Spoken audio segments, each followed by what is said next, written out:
नमस्कार, स्वागत है आपका आज मीडिया ग्रुप के डिजिटल प्लेटफॉर्म पर और मैं हूं आपके साथ मोहम्मद दानिश। लोगों की जिंदगी बचाने वाले डॉक्टरों को भगवान का दूसरा रूप भी कहा गया है। और आखिर क्यों डॉक्टर्स को भगवान का दूसरा रूप कहा गया है, इसी की चर्चा हम इस खबर में करने वाले हैं। बात है 2 दिसंबर रात लगभग 10 बजे की, जब बिलारी के रहने वाले 25 वर्षीय मोहम्मद शारिक की अचानक तबीयत बिगड़ गई और शारिक को तेज बुखार के साथ वोमिटिंग भी होने लगी, जिस वजह से परिवार के लोग भी डर गए। परिवार के कुछ लोगों के सुझाव के द्वारा शारिक को Ujala Cygnus bright star hospital Moradabad में एडमिट किया गया। शारिक का ट्रीटमेंट डॉक्टर शाहिद और डॉक्टर वाहिद ने शुरू किया। डॉक्टर्स द्वारा शारिक के रूटीन मेडिकल चेकअप किए गए। रिपोर्ट के अनुसार शारिक डेंगू पॉजिटिव थे, साथ ही शारिक के लंग्स यानी फेफड़ों में और दोनों आंतों में इन्फेक्शन हो गया था। शरीर में अल्सर यानी छाले भी बन गए थे और शारिक को इंटरनल ब्लीडिंग भी होने लगी थी, क्योंकि शारिक की प्लेटलेट मात्र 37,000 रह गई थी और शारिक की सिचुएशन अब क्रिटिकल हो गई थी। और यंग पेशेंट मोहम्मद शारिक की हालत अब ऐसी हो गई थी कि वह जिंदगी और मौत के बीच लड़ रहे थे। इस सिचुएशन में यंग पेशेंट को देखकर डॉक्टर शाहिद ने बड़ी ही सूझबूझ के साथ शारिक का ट्रीटमेंट शुरू किया। डॉक्टर ने शारिक का ट्रीटमेंट किस तरह से किया, ये हम आपको बाद में बताएंगे। इससे पहले हमारे संवाददाता ने शारिक से जो बात की और उनका treatment Ujala Cygnus bright star hospital Moradabad में किस तरह का रहा, सबसे पहले हम अपने दर्शकों को वह दिखाते हैं। क्या नाम है आपका? मेरा नाम मोहम्मद शारिक। कहाँ के रहने वाले हैं? मैं बिलारी का रहने वाला हूँ। आप ब्राइट स्टार हॉस्पिटल में एडमिट हैं, क्या आपको बीमारी हुई थी, क्या समस्या हुई थी आपको? मैं 2 तारीख को मेरे को डेंगू हुआ था, मुझे फीवर आया था, मेरे को वोमिट आई थी। पहले जी। घर पे कोई था नहीं, मम्मी थी, वो मुझे हॉस्पिटल लेकर आ गई थी। यहाँ पे चेकअप वगैरह हुआ, सारे रूटीन चेकअप हुए जो होते हैं नॉर्मल। उनसे पता चला कि मैं डेंगू पॉजिटिव हूँ। फिर मुझे पता चला कि मुझे ब्लीडिंग स्टार्ट हो गई है, इंटरनल ब्लीडिंग स्टार्ट हो गई। मेरे लंग्स में इन्फेक्शन हो गया था, पानी आ गया था सीने में, और आंतों में जो छोटी आंत बड़ी आंत दोनों में इन्फेक्शन हो गए थे, अल्सर बन गए थे जगह जगह पर। जो डॉक्टर वाहिद सर हैं और डॉक्टर शाहिद सर, दोनों ने मेरा इलाज किया। उन्होंने एंडोस्कोप के जरिए पता किया क्या दिक्कत थी मुझे। सारे अल्सर बन गए थे, उन लोगों ने प्रॉपर ट्रीटमेंट किया उस चीज़ का। फिर मैं 3 से 4 दिन में आईसीयू में रहा। उसके बाद फिर मुझे नॉर्मल रूम में शिफ्ट कर दिया गया। आज मेरी छुट्टी हो जाएगी, अब मैं ठीक हूँ बिल्कुल। तो आपको किस तरह से, मतलब जो स्टाफ है और जो डॉक्टर्स हैं, उनका व्यवहार आपको किस तरह का लगा? डॉक्टर का और स्टाफ का बिहेवियर काफ़ी अच्छा था। रूटीन चेकअप दोनों वो अपने प्रॉपर टाइम पे करते थे। नॉर्मल नर्सेस वगैरह भी या होटल का स्टाफ वगैरह भी, क्लीनिंग स्टाफ, सारा सब कुछ अच्छा था। प्रॉपर सारी चीज़ का ध्यान रखते थे। अब आप कैसा महसूस कर रहे हैं? अब अच्छा फील कर रहा हूँ, तभी छुट्टी करवा रहे हैं आज। अच्छा, फर्स्ट टाइम जब आपको वॉमिटिंग हुई थी तो ब्लड की वॉमिटिंग हुई थी या नहीं, नॉर्मल ब्लीड, नॉर्मल हुई थी? उसके बाद इंटरनल आपको ब्लीडिंग हुई, तो कुल मिलाकर आपका जो ट्रीटमेंट है वो सफल रहा? हाँ, सफल रहा। अगर हम इसके अलावा मेरे को दिल्ली जाने का तरीका था। दिल्ली में कई सारी रिपोर्टें में दिल्ली भेजी गई, एशियन हॉस्पिटल में, फोर्टिस हॉस्पिटल में। लेकिन वहाँ पे 4-5 घंटे तो नॉर्मल लगती है दिल्ली जाने में। तो वहाँ पे वही डॉक्टर ने, तो जानने वाले जो डॉक्टर थे, उन्होंने कहा ब्राइट स्टार में दिखा लीजिए। डॉक्टर शाहिद साहब हैं, उनको वहाँ पे सारे कॉन्टैक्ट में थे, और हमारे 2-3 भाई और भी डॉक्टर थे 2-3 हॉस्पिटल्स के। उन्होंने सब ने मिलकर यहीं पर एडमिट करा दिया था। अगर रेटिंग की बात की जाए तो आप 5 स्टार में से कितनी रेटिंग देना चाहेंगे? 5 आउट ऑफ 5। तो आपने देखा, शारिक ने डॉक्टर्स की जमकर तारीफ की, क्योंकि जब शारिक एडमिट हुए थे तब उनकी हालत बहुत ही नाजुक थी और कंडीशन एक समय ऐसी हो गई थी कि परिवार वाले लोग भी घबरा गए थे। लेकिन डॉक्टरों के सही ट्रीटमेंट की वजह से ही शारिक पूरी तरह से ठीक हो सके। तो चलिए जानते हैं कि डॉक्टर शाहिद द्वारा शारिक का ट्रीटमेंट किस तरह से किया गया। और आपको यह भी बता दें कि doctor Shahid MBBS MD medicine senior consultant physician हैं। साथ ही जो लोग डेंगू से जूझ रहे हैं या जिनकी अक्सर प्लेटलेट्स कम या ज़्यादा होती रहती है, वह भी डॉक्टर शाहिद की बात को ध्यान से सुने। डॉक्टर साहब, एक पेशेंट मोहम्मद शारिक एडमिट हुए थे 2 दिसंबर को, जो डेंगू के पेशेंट थे। अब वो ठीक है, डिस्चार्ज हो रहे हैं आज को, किस तरह से उनका ट्रीटमेंट किया गया? जी, गुड आफ्टरनून आपके सारे व्यूअर्स को। ये जो पेशेंट आए थे काफ़ी यंग पेशेंट थे, बाहर से डेंगू के लिए कहीं से ट्रीट हो रहे थे, डेंगू फीवर के लिए। प्लेटलेट भी इनकी कम थी, लेकिन इनको क्या दिक्कत हुई, इनको काफ़ी ज़्यादा ब्लीडिंग हुई लैट्रिन के साथ, पोटी के साथ, काला खून भी आया। तो उसके बाद ये हमारे पास आए, काफ़ी ख़राब स्थिति में आए, यंग पेशेंट थे। तो हमने इनको इमीडिएटली प्लेटलेट ट्रांसफ्यूजन दिया जो नॉर्मल रहता है, फ्लूइड दिया, और इनको सेकेंडरी सेप्सिस हो चुकी थी, उसके लिए हमने एंटीबायोटिक्स दिए। इसके अलावा हमने 2 चीज़ें इस पेशेंट में की, क्योंकि ये काफ़ी सिक था। हमने इसको एक नोवल ट्रीटमेंट आती है, एक नई दवाई है एल्ट्रम्बोपैग। तो एल्ट्रम्बोपैग हमने इसमें चलाया। वो एक ऐसी दवाई है जो प्लेटलेट ट्रांसफ्यूजन के बगैर ही प्लेटलेट को बढ़ाता है, क्योंकि ये सारा एक इम्यून प्रोसेस है। जैसे कोविड में होता था, तो ये अपनी ही बॉडी, डेंगू के बाद अपनी ही बॉडी अपनी बॉडी के खिलाफ काम करती है, ऑटो इम्यूनिटी हो जाती है। इसके अलावा हमने जो हमारे इन हाउस गैस्ट्रोएंटरोलॉजिस्ट हैं डॉक्टर वाहिद, उनकी भी मदद ले ली।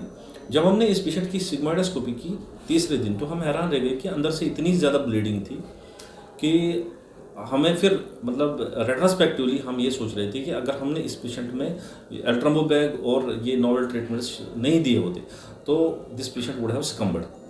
तो ऐसे में हमारा यही है कि जो पेशेंट आपको लगे, छोटे सेंटर पे आप कोई किसी पेशेंट को लेते हैं, लेकिन अगर किसी भी डेंगू पेशेंट में आपको ये दिक्कत लगे कि फीवर उतर नहीं रहा है 3-4 दिन से, वो या ब्लीडिंग नाक, मुंह, कान से या लैट्रिन के साथ ब्लीडिंग आ रही है, तो ऐसी सूरत में आप इमीडिएटली किसी हायर सेंटर में, जैसे हमारे पास आएंगे, हमारे पास आयुष्मान की भी फैसिलिटी है, हमारे पास आएंगे, तो उस सूरत में आप वेट नहीं करना है, क्योंकि हमारा एक गोल्डन आवर होता है। उस गोल्डन आवर में पेशेंट पहुंचा तो हम कुछ कर पाएंगे, वरना फिर देर हो जाती है, फिर हम भी कुछ नहीं कर पाएंगे।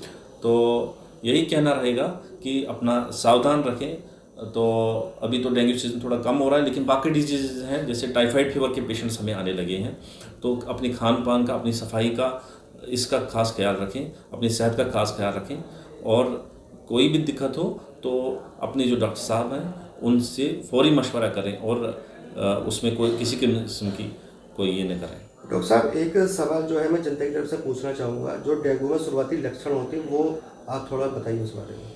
देखिए, डेंगू चूँकि एक वायरल इलनेस है, तो इसके जो सिम्टम्स हैं, साइनल सिम्टम्स हैं जो होते हैं, वो बाकी वायरल इन्फेक्शंस की तरह रहते हैं। जैसे जोड़ों में दर्द रहता है, जैसे बुखार आ गया, जैसे कुछ खाया पिया नहीं जा रहा, भूख नहीं लगती है, तो उल्टी सी या पलटी सी लगती है, पेट में दर्द हो जाता है। लेकिन इस बार जो डेंगू स्ट्रेन चल रहा था, तो जहाँ तक हमने देखा, हमारे पास सैकड़ों पेशेंट आए डेंगू के, तो अक्सर पेशेंटों का ऐसा पैटर्न रहा कि बुखार भी नहीं आया, लेकिन उनको पेट में बहुत ज़्यादा दर्द हो रहा था। पेट दर्द, हालांकि हम सोचते नहीं थे पहले कि डेंगू में इतना ज़्यादा, पहले तो ज़्यादा बोलते थे बुखार आ गया या खून आ गया कहीं से, या कहीं पे दाग धब्बे पड़ गए, नीले नीले दाग धब्बे पड़ गए, लाल दाग धब्बे पड़ गए। लेकिन इस बार जो हमने पेशेंट प्रोफाइल देखा, उसमें अक्सर पेशेंट्स जो थे उनको पेट दर्द या इवन वोमिटिंग या डायरिया इस तरह की जो है सुविधा हुई।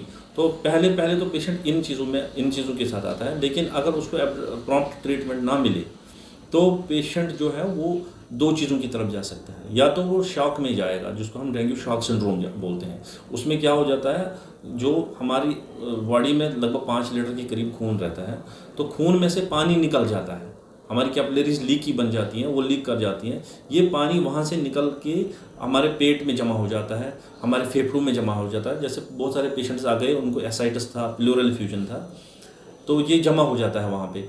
लेकिन ये जो थर्ड स्पेस लॉस इसको हम बोलते हैं, पानी रगों में नहीं रहता, इसकी वजह से पेशेंट का जो ब्लड प्रेशर है एकदम से नीचे आ जाता है, उसको हम डेंगू शॉक सिंड्रोम बोलते हैं। ऐसी सिचुएशन में पेशेंट को इमीडिएट फ्लूइड रिससिटेशन की ज़रूरत पड़ती है।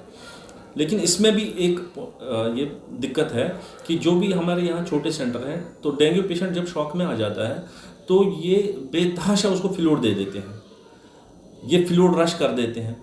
तो होता क्या है कि ये इतना ज़्यादा फ्लूइड होते हैं कि शॉक से तो पेशेंट निकल आ गया, लेकिन वो वॉल्यूम ओवरलोड में चला जाता है। हमारे पास बहुत से पेशेंट ऐसे आ गए जिनको डेंगू के लिए बाहर 8 बोतलें, 9 बोतलें, 10 बोतलें चढ़ी थी ग्लूकोज की, नॉर्मल सलाइन की।